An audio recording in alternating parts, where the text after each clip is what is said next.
The history of the Raiders is not a straight line. It is a long, winding hallway of ghosts, where the walls are painted in silver and black, and the air is heavy with the scent of old leather and deep-seated rebellion. In this place, time doesn't move forward in a way that makes sense to the rest of the world. To understand why the year 2026 feels like a miracle, we have to go back to the very foundation of the haunting. The Raiders were born in 1960, not in a stadium, but in the radical mind of Al Davis. He didn't just want a football team, he wanted a pirate ship. He wanted a culture that the rest of the world was afraid of. In those early AFL days, the Raiders were the outcasts, the misfits, the men who had been discarded by the civilized NFL. They played in Oakland with a violence that felt like a revolt against the status quo. Al Davis arrived in 1963 as the youngest coach and general manager in pro football. He was only 33 years old, but he carried the confidence of a veteran. He took a team that had won only 9 games in 3 years and instantly turned them into a 10-4 juggernaut. He was a man of pride and poise. He demanded a commitment to excellence. But more than anything, he demanded that his team be the villains. The 1960s were the build-up. The AFL Championship in 1967, the legendary battles with the Kansas City Chiefs and the New York Jets. But the true haunting, the moment the Raiders became the hard-luck Pirates, began in 1972. Three Rivers Stadium, Pittsburgh. Imagine the atmosphere on that December afternoon.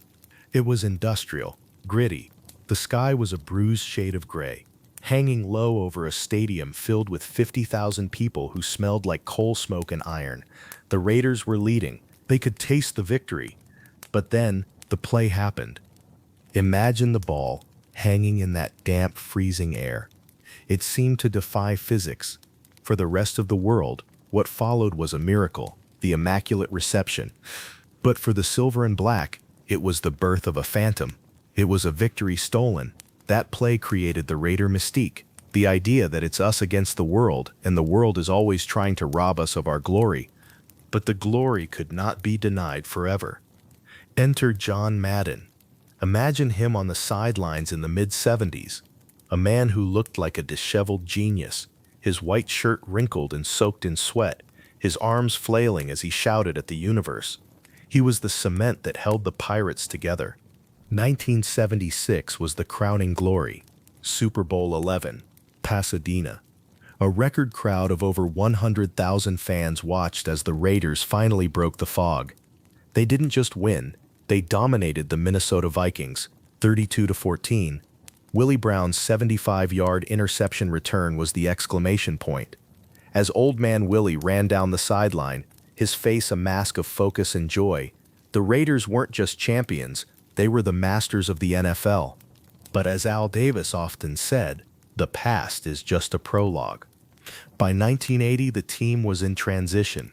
The world thought the Raiders were done, but then came the resurrection of Jim Plunkett. Imagine a quarterback who had been discarded by New England and San Francisco, sitting on the bench in Oakland, waiting for a chance that felt like it would never come. When Dan Pastorini broke his leg in Week 5, the washed-up Plunkett stepped onto the field. He didn't just play, he led a revolution. The 1980 Raiders became the first wild-card team in history to win a Super Bowl. They went through Houston, through a frozen field in Cleveland, and through the high-powered Chargers to reach New Orleans. In Super Bowl XV, they dismantled the Philadelphia Eagles 27-10. Rod Martin caught 3 interceptions, a record that still stands. Jim Plunkett, the Heisman winner who had lost his way, found his immortality. The Raiders were no longer just a team, they were a myth of second chances. Then came the move. 1982. The Raiders left Oakland for the glitz and glamour of Los Angeles. Many feared they would lose their soul in the City of Stars, but in 1983, they proved they were as violent and dominant as ever.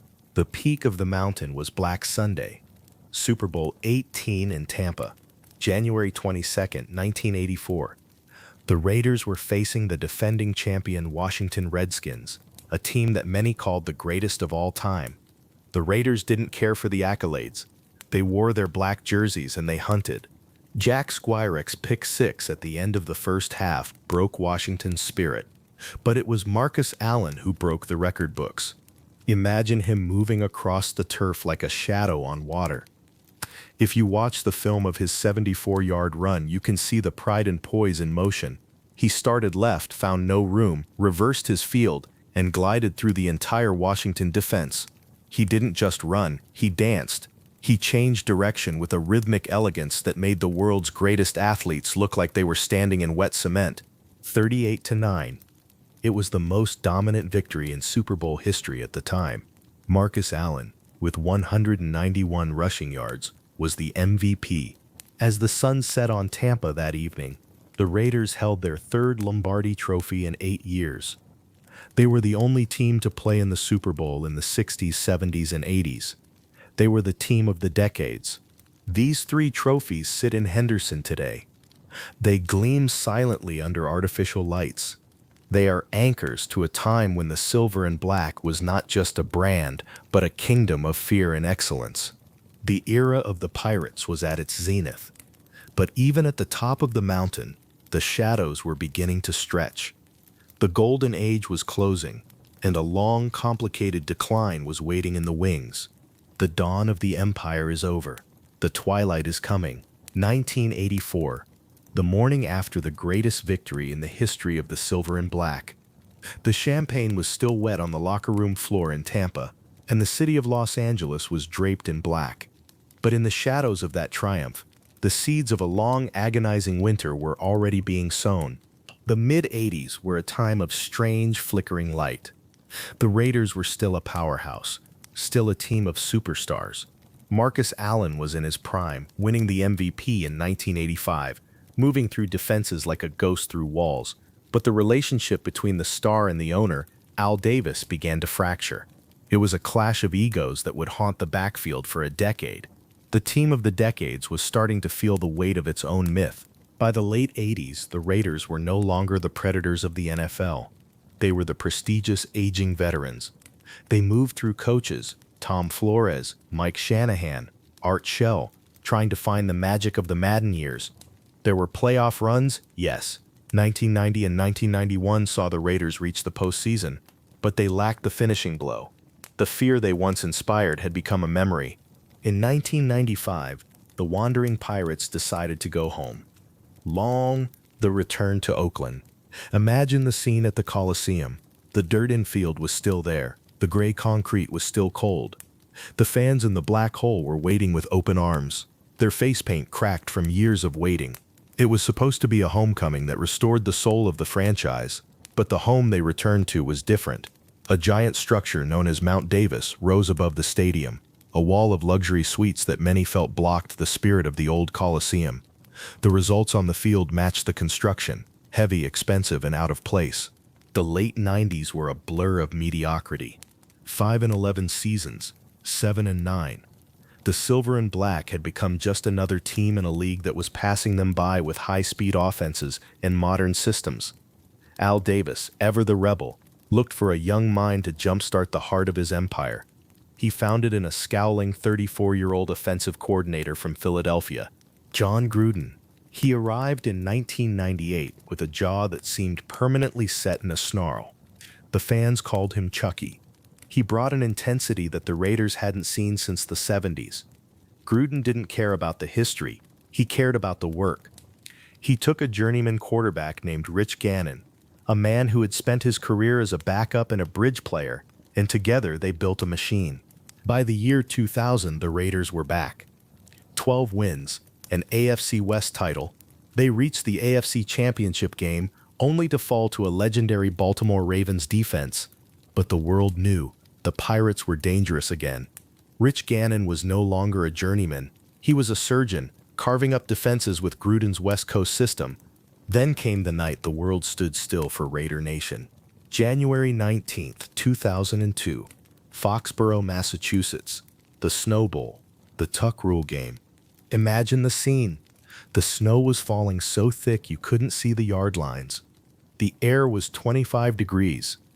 The Raiders were leading the New England Patriots 13-10 with less than 2 minutes to go. Charles Woodson, the young superstar corner, blitzes. He hits a young, inexperienced Tom Brady. The ball flies out. Greg Biekert falls on it. Game over. The Raiders have won. But then, the referee, Walt Coleman, goes to the monitor. He looks at a rule that nobody in the stadium had ever heard of. Rule 3, Section 22, Article 2, Note 2. The tuck rule. He walked back onto the field and announced that it was an incomplete pass. The stadium exploded. The Raiders stood in the snow, frozen in disbelief. New England kicked the tying field goal. They won in overtime. That night, a dynasty was born in New England, and a curse was born in Oakland. It was the second time the Raiders had been robbed in the cold, and this time, the wound was deep. The fallout was immediate and strange. Al Davis, in a move that shocked the sports world, traded his head coach. He sent John Gruden to the Tampa Bay Buccaneers for 4 draft picks and $8 million in cash. It was a trade of pure ego. Davis felt the system was bigger than the man. Bill Callahan took over in 2002. He inherited a Ferrari. That season, the Raiders were the #1 offense in football. Rich Gannon was the league MVP, throwing for nearly 4,700 yards. Jerry Rice and Tim Brown, 2 legends in the twilight of their careers, were catching touchdowns like they were 25 again. They stormed through the AFC, crushing the Jets and the Titans to reach Super Bowl 37. The destination was San Diego. But when they got there, they looked across the field and saw their own ghost. Long ghost, John Gruden was waiting for them. He was now the coach of the Tampa Bay Buccaneers. He knew the Raiders' signals. He knew Gannon's tendencies. He knew every play in the playbook because he had written it. The game was a slaughter. Rich Gannon, the MVP, threw a record 5 interceptions. 3 of them were returned for touchdowns. It was as if the Buccaneers knew where the ball was going before Gannon did. The Raiders lost 48-21. They didn't just lose a championship that night in San Diego. They lost their way. They walked off that field and into a darkness that would last for the next 2 decades. The gracious decline had reached its end. The empire had fallen. The lockers were packed. The stars began to age out. And the Raiders became a team that lived in the past because the present was too painful to watch. The glory is fading. The long wilderness is about to begin. The 20 years following the massacre in San Diego were not just a losing streak. They were a slow, agonizing erosion of the soul. From 2003 to 2021, the Raiders did not just lose games, they lost their identity. The Silver and Black became a franchise defined by what-ifs, reach picks, and a haunting silence that filled the Oakland Coliseum. We begin in the shadow of 2007, the draft room. Al Davis, aging but still possessed by the vertical game, looked at a mountain of a man from LSU, Jamarcus Russell. When he walked across that stage, he looked like the physical manifestation of everything a Raider should be. 6'6", 260 pounds, an arm that could launch a football 70 yards while he was sitting on the grass. He was meant to be the savior, the man who would drag the franchise out of the cellar and back into the sunlight.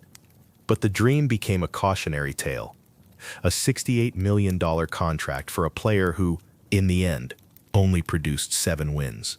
The image of Russell in that oversized red draft jersey remains a scar on the heart of Raider Nation. It was the peak of the bust era, a time when the Raiders were no longer feared, but pitied. Then, on October 8, 2011, the world shifted. Al Davis, the Maverick, the Rebel, the man in the white tracksuit, passed away at the age of 82. The king was dead. His son, Mark Davis, inherited a franchise that was buried in debt and dated thinking.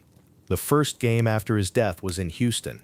On the final play, the Raiders had only 10 men on the field for a goal line stand.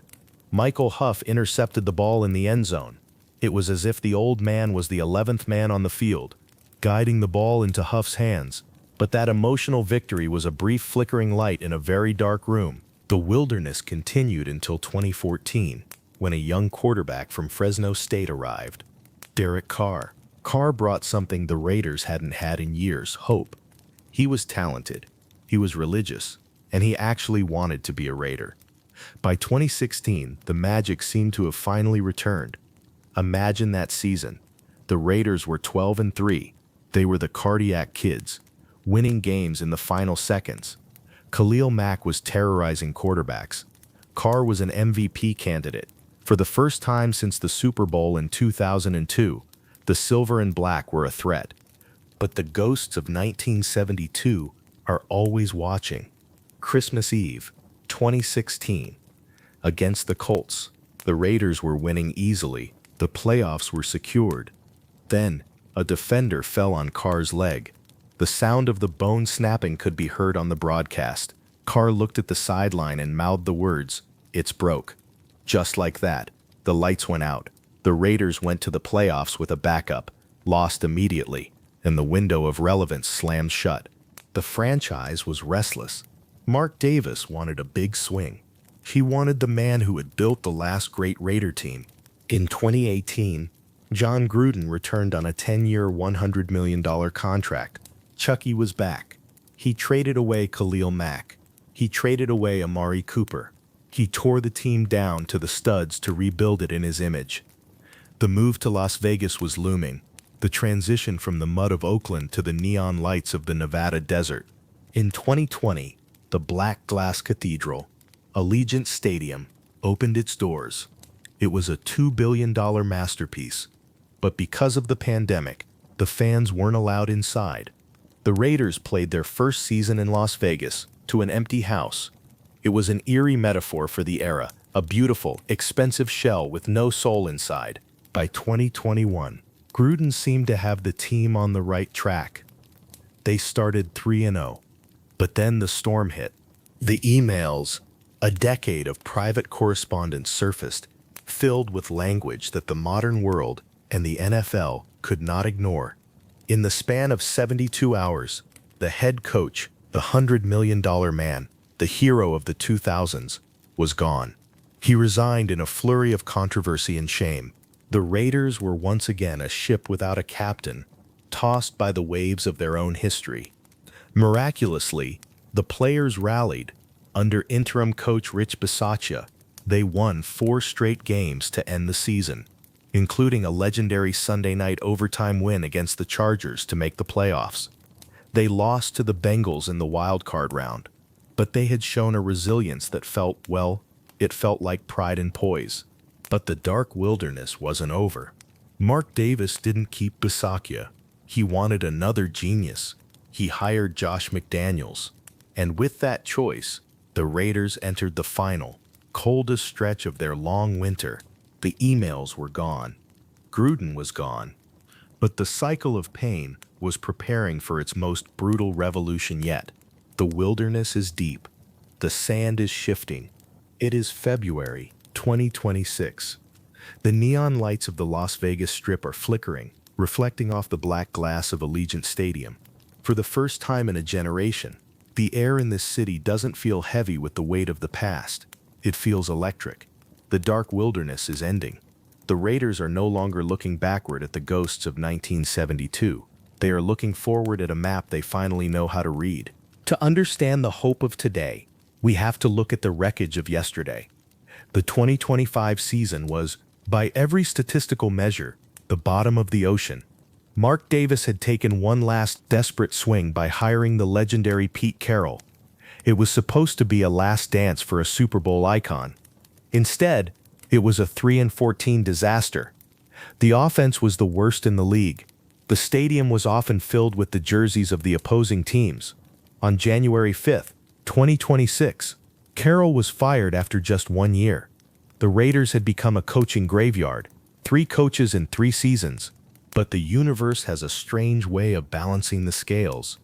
Because the Raiders were so broken, because they had bottomed out with the worst record in 20 years, they finally held the golden ticket, the #1 overall pick. And while the Raiders were losing in the desert, a miracle was being born in the cornfields of Indiana. Fernando Mendoza. Imagine a kid who was told he wasn't enough at Cal. A transfer who walked into Bloomington and played with a surgical, almost frightening efficiency. In 2025, Mendoza didn't just play quarterback. He rewrote the history of the Big Ten. 41 passing touchdowns, only 6 interceptions, a completion percentage of 72%. He played with a poise that made the world's most violent sport look like a game of chess. He swept all 6 Heisman regions. He became the first Indiana Hoosier to hoist that bronze statue. But his legacy wasn't sealed in New York. It was sealed in Miami at the national championship. 16-0. A perfect season on the line against the Miami Hurricanes. We all remember the play. 4th and 5 in the final minutes. The game hanging by a thread. Mendoza didn't throw. He saw the gap. He tucked the ball and ran for a 12-yard touchdown, lowering his shoulder, refusing to be stopped. That was the moment Mark Davis knew. That was the moment the Raider prayer was answered. But a savior needs an architect. And the Raiders have found him. Whoa, Clint Kubiak. Way off, Pan. The 38-year-old genius who just led the Seattle Seahawks to Super Bowl 60. The man who took Sam Darnold, a quarterback the world had called a bust, and turned him into a championship contender. Kubiak doesn't just call plays. He builds systems that protect his players. He comes from a bloodline of winners, a student of the Kyle Shanahan tree, obsessed with the grit and the grind. Sam Darnold said it best. Kubiak is at the facility by 4 in the morning. He is a grinder. He is honest. He is exactly what this locker room has been starving for since the days of John Madden. Imagine the infrastructure that is waiting for them. The Raiders aren't a typical number 1 pick team. They have the foundations of a fortress. They have $90 million in salary cap space, the second highest in the league. They have Brock Bowers, the superstar tight end, who is a nightmare for every linebacker in the NFL. They have Max Crosby, the Condor, the heartbeat of the defense, who has stayed loyal through every dark winter. The plan is no longer a mystery. It is the pairing of the quarterback whisperer and the Heisman savior. It is the death of the bust era. Imagine draft day, April 23rd, 2026. Pittsburgh, the city where the Immaculate Reception started the haunting over 50 years ago. It is poetic justice that the Raiders will return to that city to claim their future. When the commissioner walks to the podium and calls the name Fernando Mendoza, it won't just be a draft pick. It will be the sound of a curse breaking. It will be the sound of 1 million fans in Oakland, Los Angeles, and Las Vegas finally exhaling. We have lived through the architecture of pain. We have seen the fumbles, the tuck rule, the emails, and the 3-win seasons. We have paid our dues in the wilderness. Now, the architecture of hope begins. The silver and black are no longer a lifestyle brand. They are no longer a punchline. They are a destination. Close your eyes. Hear the roar of the crowd in the black glass cathedral. See the sun rising over the Mojave. See the silver helmet of number 15 catching the light as he breaks the huddle. The hallway of ghosts is closing its doors. The pirate ship has a captain. The desert has an oasis. Just win, baby. Sleep now. The long winter is over. The dawn is here.